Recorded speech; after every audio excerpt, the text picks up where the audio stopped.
shambles of America's effort to rein in Iran, North Korea's nuclear programs also. And there is a massive double standard here. When we have a massive site this large, this extensive, operated this long, with American technicians and engineers over there, American support over there, it's going to be very, very tough for the United States to be pointing fingers at Iran or North Korea, which have much smaller programs. We have, unfortunately, a curve that is going the wrong way.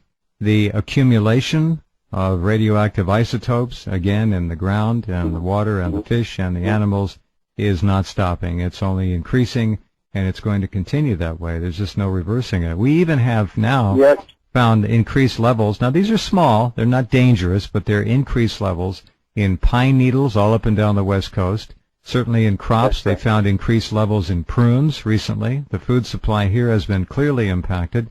Is it dangerous to eat? Not yet, but things are only going to continue to compound and get worse. It is said within the next 3 to 4 years, the waters off the coast here are going to be heavily contaminated with the cesium twins and other heavy isotopes. So it's not a good situation, and we're just not getting anything at all from the government here. Nothing. No reading, no programs. Well, the no real threats in the upper atmosphere, we talked about these strange weather that's happened in the United States this year. Now a massive drought. As I told you, as I flew over, massive amount of contamination in the upper atmosphere, changing weather patterns. We may see a lot of the United States, North America, turn into a desert. We may see the depopulation of Scandinavia, where there's basically no more water left. This is causing massive things going on. Could only have happened. These levels only have had if weapons-grade uranium were involved. The bomb has backfired, and I think on the anniversary of Hiroshima and Nagasaki bombing, the chickens are coming home to roost in the United States of America. So far to date, Japan has dropped 168, at least, Hiroshima-grade bombs on itself with this disaster. Yeah, and it's all drifting across the Pacific in both directions. These are nuclear reactors in the United States, and then the red areas, the darker the red area, the higher the probability of it being a seismic zone, an area where there could be earthquakes. How many of these reactors are the same kind of reactors that went down, Paul, in Fukushima?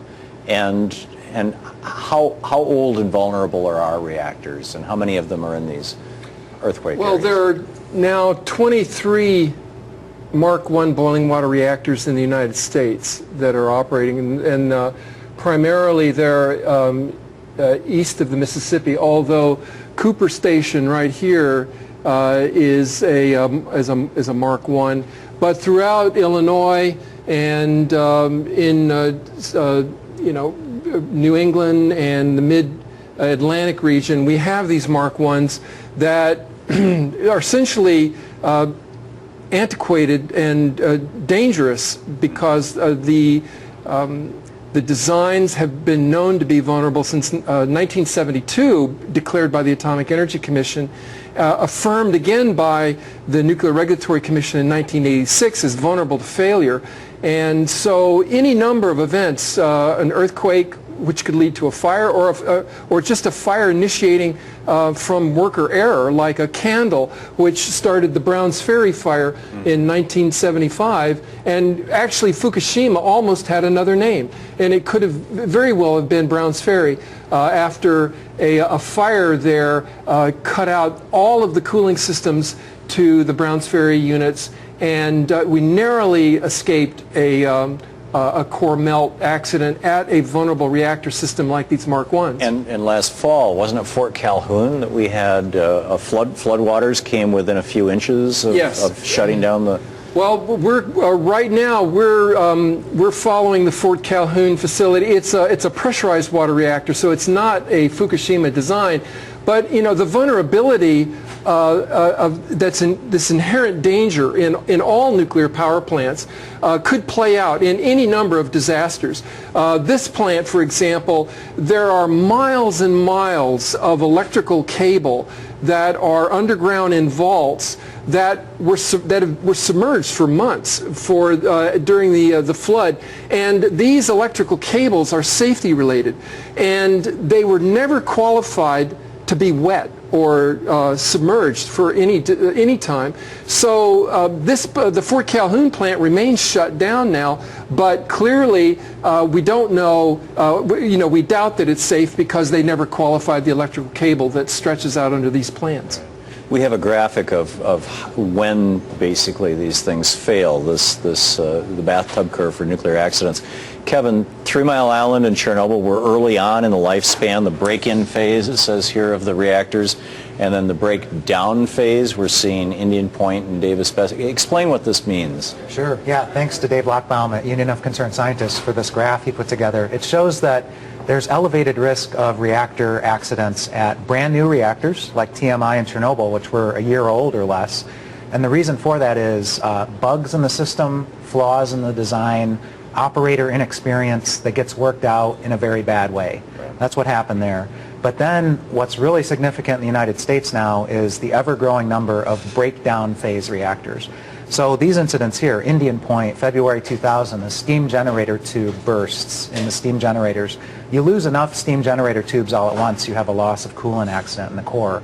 Another pathway to loss of coolant accident is if you corrode through the reactor lid, which they almost did at Davis-Besse, Ohio, in February of 2002. These were the closest things to breakdown phase disasters we've had. Wasn't there something very much like this that just happened? Was it San Onofre? San Onofre is a big concern right now because of the degradation of steam generator tubes, where this, and there are different mechanisms of degradation as well.